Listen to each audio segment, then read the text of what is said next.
तौबा की तस्बीह करने से तौबा नहीं होती। अस्तगफिरुल्लाह रब्बी मिन कुल्लि ज़ंबिन व अतूबु इलैह 1000 दाने की तस्बीह लेकर बैठ जाइए, 1000 मरतबा इस जुमले की जो है तकरार कीजिए, जिक्र खुदाबंदी का आपको सवाब मिल जाएगा, तौबा नहीं होगी। सही तौबा की शराइत 3 है। सबसे पहले यह कि गुनाह पर वाकई हकीकी पशेमानी दिल में हो कि ये मैं क्या कर रहा था, ये पशेमानी का होना लाजमी।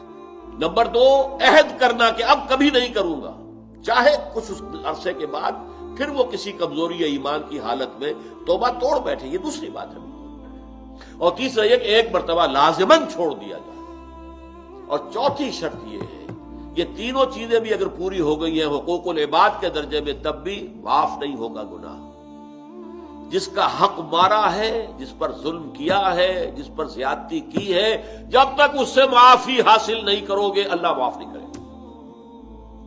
ये बड़ी कड़ी शर्त है, बड़ी कड़ी शर्त है। वरना क्या होगा, क़यामत के दिन तुम्हारी नेकियां उसको दी जाएंगी, उसके पढ़ने में डाल दी जाएंगी, इसलिए कि वहां करेंसी सिर्फ यही होगी, नेक अमाल बद अमाल।